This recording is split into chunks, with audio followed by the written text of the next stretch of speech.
ازيك يا حاج؟ بقول لك ايه؟ ايوه. هو الاسد ده حقيقي؟ ايوه حقيقي طبعا. بجد يعني؟ طبعا. طب ما تقول له يسمعنا حاجه. الدكتور حازم أبو إسماعيل مرشح رئاسة الجمهورية. اولا هو محامي بالنقد، هو رجل درس الاقتصاد، ايضا هو طبعا ابن الرجل العظيم الشيخ صلاح ابو اسماعيل، وكان من علماء الازهر. اهلا بيك. اهلا وسهلا. اهلا وسهلا. نورتنا. فرصه سعيده جدا. الاسد فاك!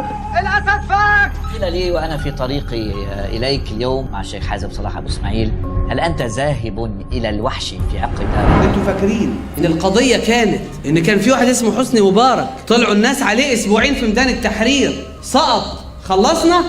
لا، كانت المحكمه بتاجل قضيه حسني مبارك بالشهر وبالاسبوعين وبالثلاث اسابيع وما الى ذلك. ليه؟ لانه استنى لما الوجدان العام يهدى نقوم نعرف نطلع حكم ازاي. هي الثوره ناويين يسرقوها طبعا. انما المجلس العسكري باعلانه المكمل ده عايز يقول انا لازلت هحتفظ باننا اللي اطلع نصوص دستوريه، انه لم يحدث تغيير في حقيقه الامر، ولا يزال المؤشر ان المؤسسه العسكريه لا تزال محل حذر، وانا اللي اطلع تشريع اسن التشريعات، وانا اللي اتولى امور القوات المسلحه، ولو هتدعو لانتخابات مجلس شعب جديد انا اللي لازم احط قانون انتخابات مجلس الشعب الجديد.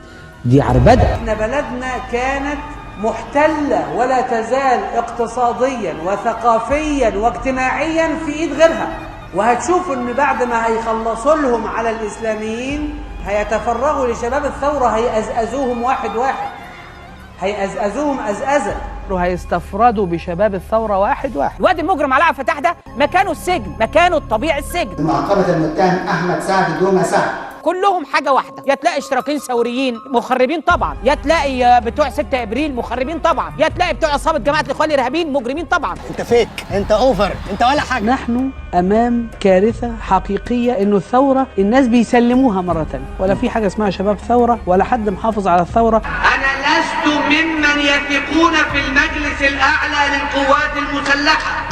سيسي مش عايزين بقى نستعيد ما يعكر الجو. هل هذا الكلام قيل؟ ما هو أنا طبعا انا قلت ولا زلت مصمم عليه. قلت انه ممثل عاطفي. عبد الفتاح السيسي القائد العام للقوات المسلحه يؤدي دور الممثل العاطفي الذي يستجلب رضا الناس. ده شعبي، ده اهلي، دول ناسي، انا رحيم عليهم ورحيم بيهم، ما اتجبرش على اهلي وناسي. لازم الناس تبقى فاهمه كده، اللي بيقول لك يعني بيستعطف الناس. ايوه استعطف، انه عولوا على الجيش وتاني يوم الصبح لو الامر نزل هخلي الجيش المصري ينزل كل قرى مصر. يقول لك انا مش قادر، طب ما انا كمان غلبان مش قادر. عشت بيه وغدر بيا. احنا مش موافقين على تأليه جهه او مؤسسه، يعني ما تقعدش تقول لي مثلا القضاء العظيم والجيش العظيم والشرطه العظيمه والاعلام العظيم، وفي الاخر يصبح الانسان نفسه هو الشخص اللي عامل زي العبيد، لازم يصبح الصبح يقعد يشكر في سياده، وهو الوحيد الذي ليس له، هو اللي بيهضم حق نفسه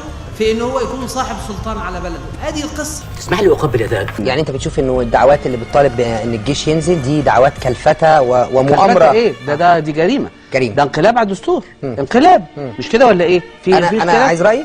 ايوه طبعا. اول واحد يجي مع مصر فعلا من قلبه هو فتح السيسي. اقسم بالله اشرف واحد في مصر، اقسم بالله اقسم بالله. هو ده بقى اللي عملناه في الشغله بنت اللعبه دي. الله يخليك.